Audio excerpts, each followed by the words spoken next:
So here I am, USS Alabama, Memorial Park, battleships, greeted with some guns already, and there's the battleship in the background. In 1/2 mile, turn right. Holy smokes, this is cool.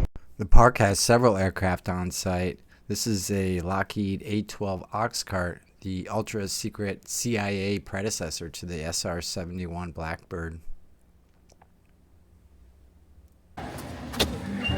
Alright, so there's a lot of people here, and ooh, I'm carrying a heavy ass pack. It's probably 85 and full of humidity, absolute full. Standing in front of the gift shop looking back at the museum.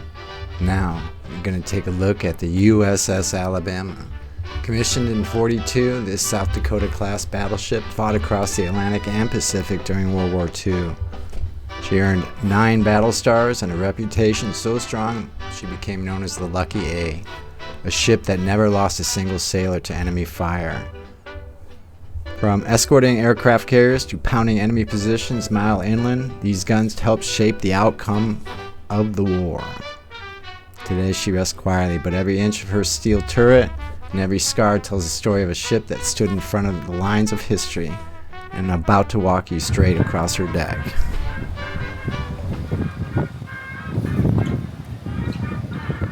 Okay, I approached 20mm Olicron guns.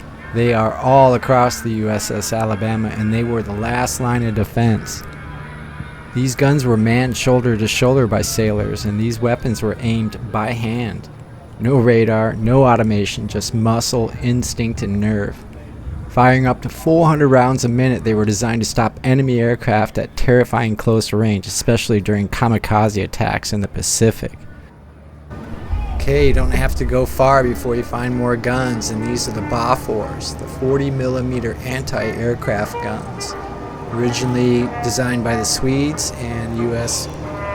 adapted them for their manufacturing standards. Their range was about 4,000 yards effectively and could be fired manually or by a gun director via remote control. Put plates to fire your gun, and hopefully you're going to be smoking what's coming at you.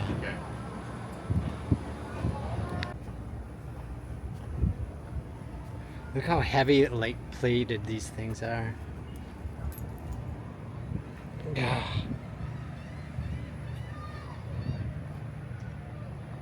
C-47.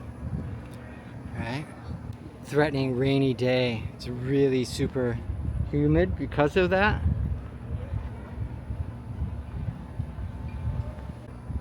Woo!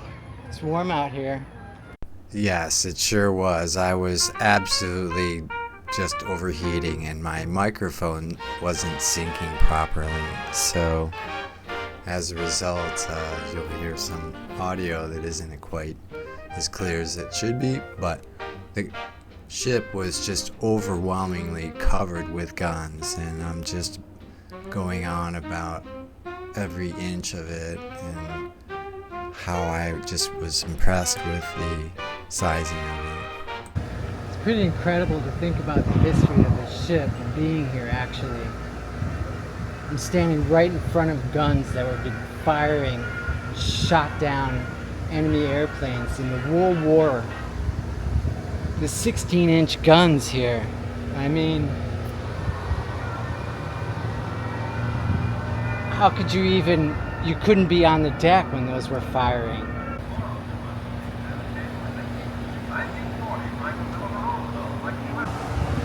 .45s.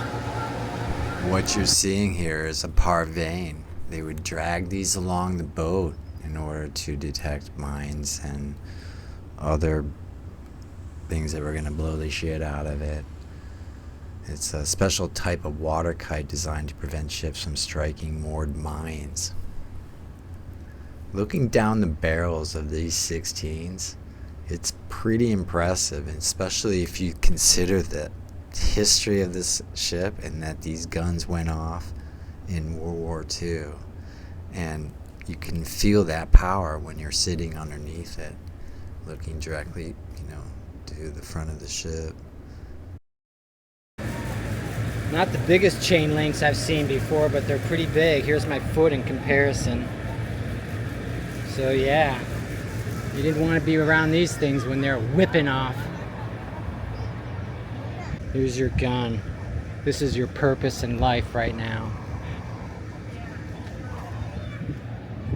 So is your buddies. Look how thick it was here. 1, 2, this is the third one.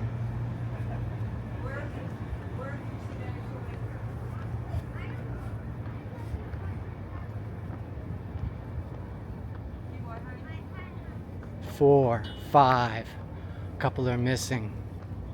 6 and 7 on my left and right.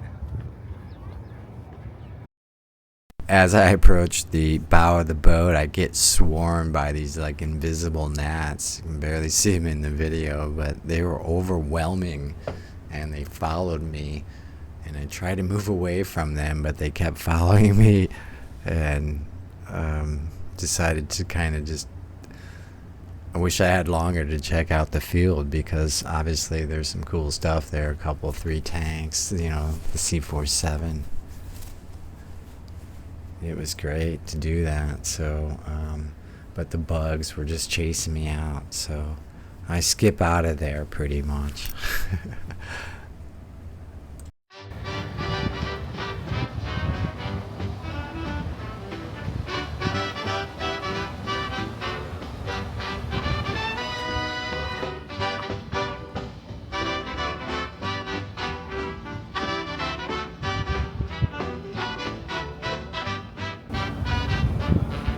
Scared shitless, standing out here firing this gun, knowing that they're coming in to blow this ship up. Look how many guns are on this ship. They're on every level and they're in every angle. This ship had one purpose, and that was to shoot down anything that was coming at it that wasn't friendly. And it's insane to think your job would be sit up there and pound away. It must have been one loud event when everything was going on. Okay, so the sky crane's right there. That's what would have picked up the planes. More gun mounts here. The catapult that launched the planes is right here. This was a steam catapult. And the plane that you saw inside the airplane museum or pavilion is the type of seaplane they shot off of this deck.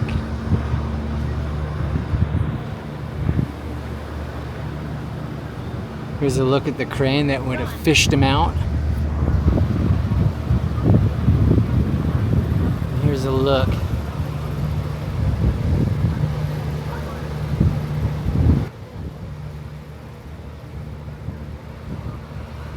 A lot of people point this out and call it a bullet hole, but it's not enemy fire. This is damage that came from a training accident, and one of the Alabama's own shells detonated prematurely, and a fragment struck the ship.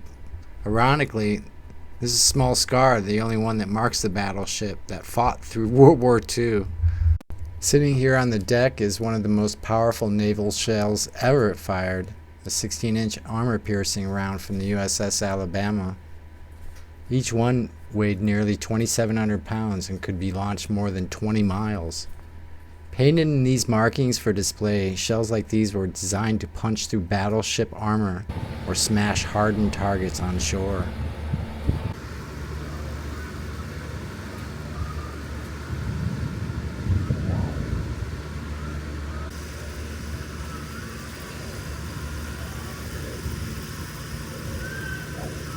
I'm gonna take a walk up top. It is booming hot out here, man.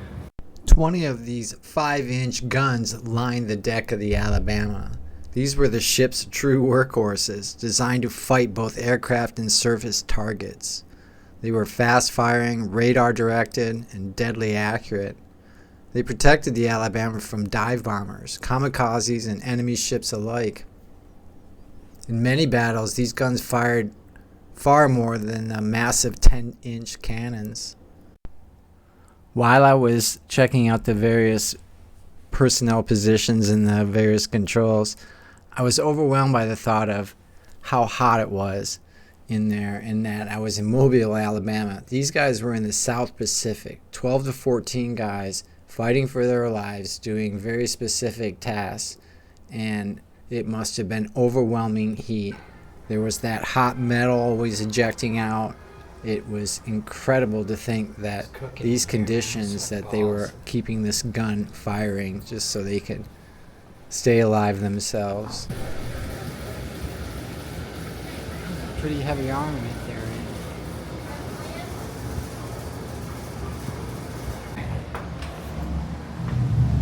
I'm about to pass out.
You keep the ship clean. And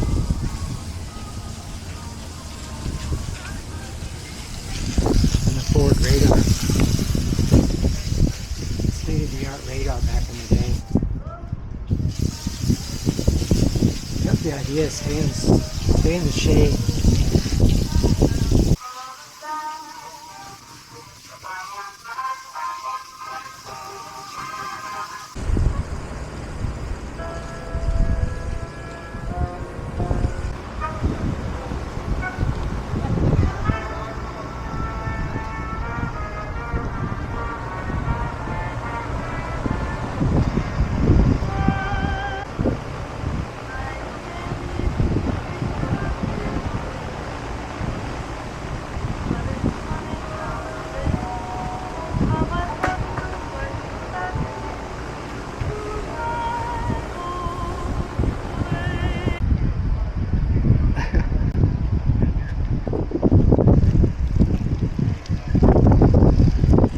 Woo-wee.